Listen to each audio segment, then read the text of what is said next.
Okay बच्चों, तो सबका वेलकम है हिमालय जॉब पे। तो आज हम बच्चों जो लेटेस्ट अपडेट आया है सीयूईटी रिगार्डिंग सिलेबस के रिगार्डिंग उसको अपन डिस्कस करेंगे।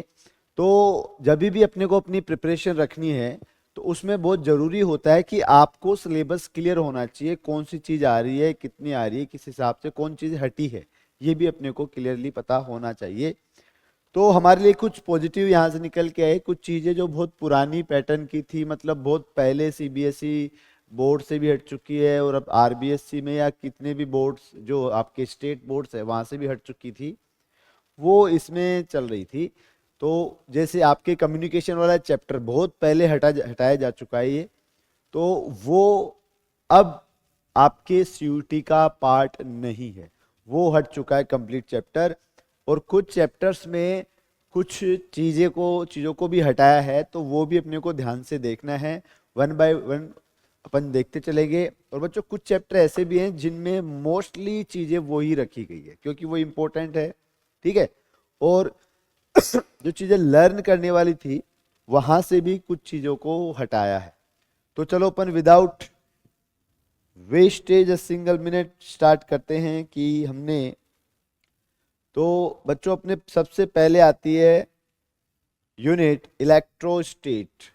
तो इलेक्ट्रोस्टेट में अगर आप थोड़ा ध्यान से देखोगे तो इलेक्ट्रिक चार्ज है, देयर कंजर्वेशन, ठीक है, उसके बारे में बात करेंगे। कूलम्ब्स लॉ हो गया, फोर्स बिटवीन, ये वही चीज है, force between the multiple charges. Superposition principle जो अपन पढ़ते हैं, फील्ड, फिर पॉइंट चार्ज के कारण, फिर मल्टीपल चार्जेस के कारण, ये अपन देखा था। फिर डाइपोल आया था आपके, डाइपोल के कारण आपको फील्ड देखते हैं डिफरेंट डिफरेंट पॉइंट्स पे, चीजें वही है। फिर इसके बाद बच्चों इलेक्ट्रिक फ्लक्स था आपके, द गॉस लॉ इसके एप्लीकेशन है। फाइंड द फील्ड और infinity strength wire, infinity plane sheet और थिन स्पेरिकल शेल के लिए आपको यहाँ पर इलेक्ट्रिक फील्ड निकालना है, देखना with the help of Gauss law. तो चीजें वही है।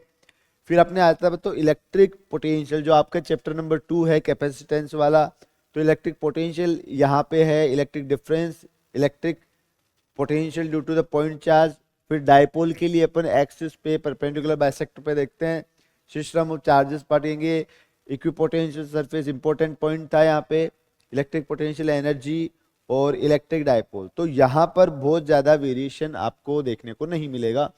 Conductor, insulator, free charge, bound charge के लिए बात करेंगे, डाइलेक्ट्रिक बात करेंगे बच्चों, पोलराइजेशन, कैपेसिटर, कैपेसिटर के कॉम्बिनेशन पढ़ेंगे, सीरीज पैरेलल जो होते हैं। फिर उसमें एनर्जी स्टोर की बात करेंगे, ठीक है। तो capacitance, parallel plate, without dielectric, with dielectric, ये दोनों बातें करेंगे।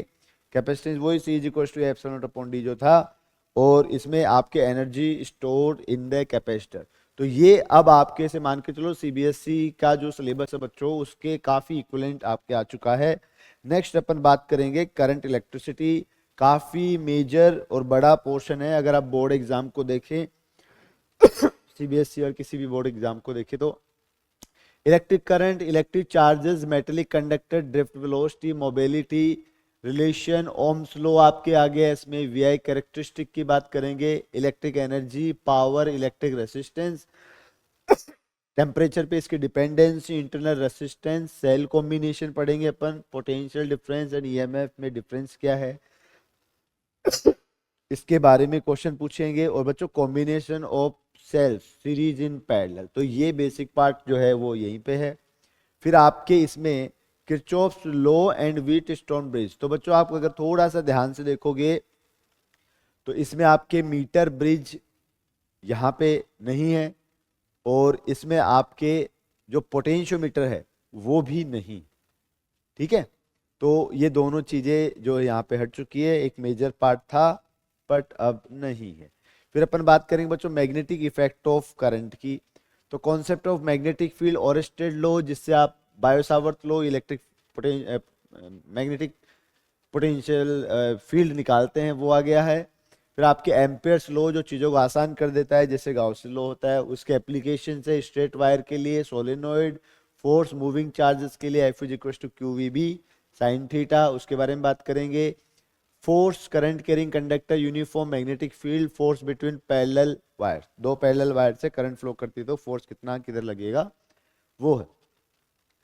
फिर आपके आ जाता है बच्चों torque experience by the current loop, ठीक है। फिर magnetic field, moving coil, galvanometer, इसकी सेंसिटिविटी के बारे में, और कन्वर्जन, गैल्वेनोमीटर से अपन कैसे एमीटर और वोल्टमीटर बनाते हैं, ये अपने इसमें आ गया है। फिर बच्चों आपके जो पार्ट है नेक्स्ट, ये मैग्नेटिज्म का पार्ट है। तो आप देखोगे अब जो है, जो इलेक्ट्रॉनिक्स वाला पार्ट था उसको हटाया गया है, फिजिक्स वाला पार्ट उसको एज इट इज रखा गया है। Current loop as a magnetic dipole, याद करो बच्चों, मैग्नेटिक डाइपोल NIA इसको अपन लिखते थे। Magnetic dipole moment, magnetic field intensity due to the magnetic dipole, ठीक है, बाहर मैग्नेट के लिए। इसके एक्सिस पे और परपेंडिकुलर बाइसेक्टर पे इलेक्ट्रिक मैग्नेटिक फील्ड निकालना। टॉर्क और a magnetic dipole, uniform magnetic field के अंदर।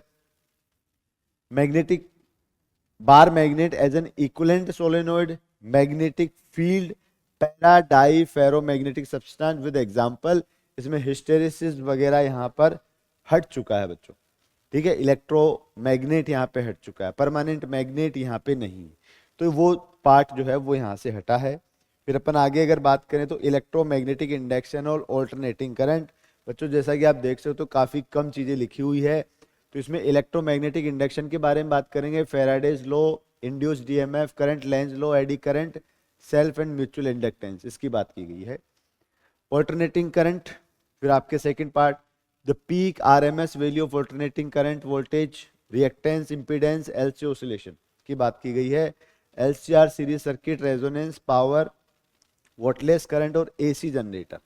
तो इसमें आपके एलसीआर जो अलग अलग था और एलसी ऑसिलेटर को क्वांटिटेटिव पढ़ना है, बहुत ज्यादा इन डिटेल में इसमें नहीं जाना है। और यहाँ पे आपके सेल्फ और म्यूचुअल इंडक्टेंस तक ही यहाँ पे रोका गया, तो दोनों चैप्टर जो हैं वो इस तरीके से रहेंगे। फिर आता है बच्चों आपने इलेक्ट्रोमैग्नेटिक वेव।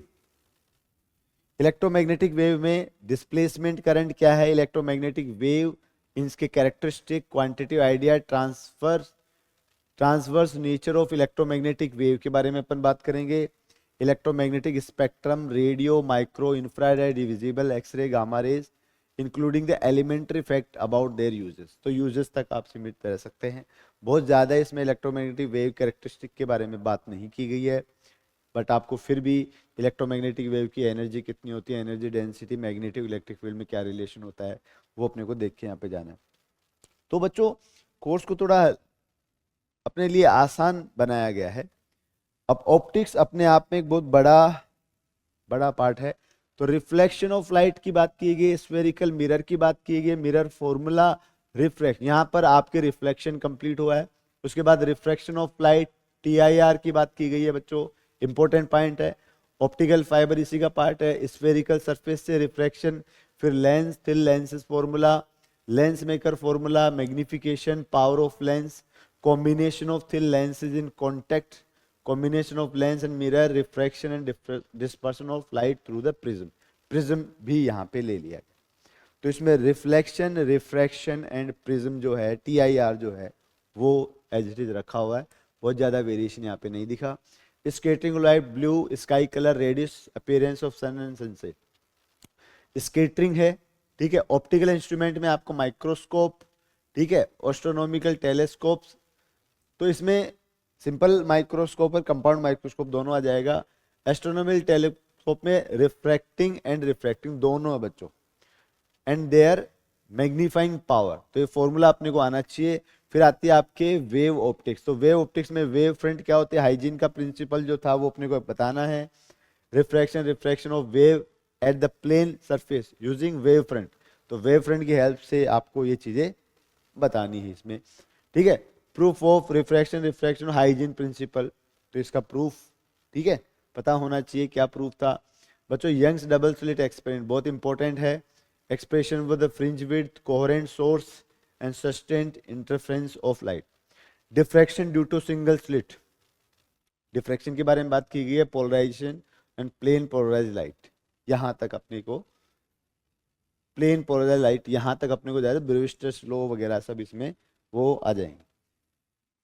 ओके बच्चों, अब इसके बाद अगर आप बात करोगे तो ड्यूअल नेचर ऑफ मैटर, तो photo electric effect, Hertz, Lenard's observation, Einstein's photo electric emission, तो इज इक्वल टू जो अपने वर्क फंक्शन प्लस आपके स्टॉपिंग पोटेंशियल जो हम पढ़ते थे वो यहाँ पर लगेगा। Work function is equal to work function plus V A not, या फिर इसी की जगह हाफ के, या इसको मैक्सिमम काइनेटिक एनर्जी भी अपन बोल सकते हैं 5। ठीक है, तो ये इक्वेशन जो थी, ये इक्वेशन पे क्वेश्चन है पार्टिकल नेचर, मैटर वेव में वेव नेचर ऑफ पार्टिकल और de Broglie relation, lambda is equal to h upon t. ठीक है, इस पे आपको पूछा गया है। फिर एटम और न्यूक्लियस, ये आपका न्यूक्लियर फिजिक्स यहाँ पे स्टार्ट हो चुका है बच्चों। इसमें अल्फा पार्टिकल स्कैटरिंग के बारे में बात की जो रदरफोर्ड ने दिया था, इसके मॉडल के बारे में डिस्कशन हुआ है, इसके बारे में पूछा जा सकता है। बोर मॉडल जो काफी इंपॉर्टेंट स्ट्रॉन्ग था, इसमें 1 इलेक्ट्रॉन के लिए एक्सप्लेन था। एनर्जी लेवल, इसमें हाइड्रोजन स्पेक्ट्रम के बारे में बात की गई है। Composition size of nucleus, nucleus की बात स्टार्ट हो चुकी है। इसका atomic mass, isotopes, isobar, isotone, तो बच्चों ये अच्छे से पढ़ना है ये क्या क्या होते हैं। ठीक है, फिर रेडियो एक्टिविटी में alpha beta gamma particle rays के बारे में बात की गई है। ठीक है, गामा रेज होती है, अल्फा पार्टिकल होते हैं।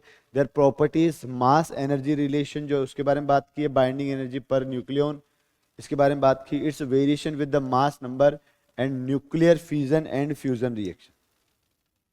ठीक है, इसके बाद आता है इलेक्ट्रॉनिक डिवाइसेस। तो इलेक्ट्रॉनिक डिवाइसेस में क्या है, एनर्जी बैंड इन सॉलिड के बारे में बात करेंगे, कंडक्टर, इंसुलेटर और सेमीकंडक्टर के बारे में बात करेंगे, बेसिक डिफरेंसेस में क्या क्या हैं। सेमीकंडक्टर डायोड, ठीक है, IV characteristic, forward and reverse bias, और डायोड एज ए रेक्टिफायर, इसके बारे में भी अपन लोग बात करेंगे। होपफुली इसमें काफी मेजर पोर्शन हटाया बच्चों, ट्रांजिस्टर कंप्लीट गया है आपके, इसमें आपके गेट्स कंप्लीट गए हैं, एंड नैंड गेट जो भी थे, हालांकि स्कोरिंग था बट वो अब इसका पार्ट नहीं है। तो आप देखोगे काफी रिफाइन किया गया है, और जो पैटर्न चला आ रहा है बोर्ड्स का, स्पेशली सीबीएसई का, तो काफी कुछ उसको मैच करने की यहाँ पे कोशिश की गई है। नो डाउट इसमें इलेक्ट्रॉनिक पार्ट हटा इलेक्ट्रॉनिक्स का, और फिजिक्स के पार्ट को कंटिन्यू रखा गया है। तो बट फिर भी अच्छा, अब ज्यादा स्कोरिंग हो गया है क्योंकि लर्न करने वाली चीजें हटी है थोड़ी, और टेक्निकल चीजों को इन्होंने रखा है, काफी शॉर्ट एंड स्वीट। और जो चीजें बच्चों को लर्न करने में दिक्कत आती थी, स्पेशली फिजिक्स के बच्चों को, फिजिक्स जो इंटरेस्ट ज़्यादा रखते हैं उनको लर्न करने में बहुत दिक्कत आती है, तो वो वाला पोर्शन जो है यहाँ पे हटा दिया गया है। कम्युनिकेशन पूरा चैप्टर इस बार नहीं है आपके लिए, तो यहाँ पर डायोड एज ए रेक्टिफायर, इसके बाद की सारी चीज़ें हटी। ओके बच्चों, तो ये था आपके सिलेबस का अपडेट। होप सबको हेल्प मिलेगी इससे, और आपको अब पता होना चाहिए कि कौन सी चीज़ नहीं है और किस अकॉर्डिंग अपने को आपका जो सिलेबस है उसी के अकॉर्डिंग आपको प्रॉपर रिवीजन रखना है एग्जाम से पहले। ओके, तो बच्चों ऑल द वेरी बेस्ट, मिलते हैं फिर।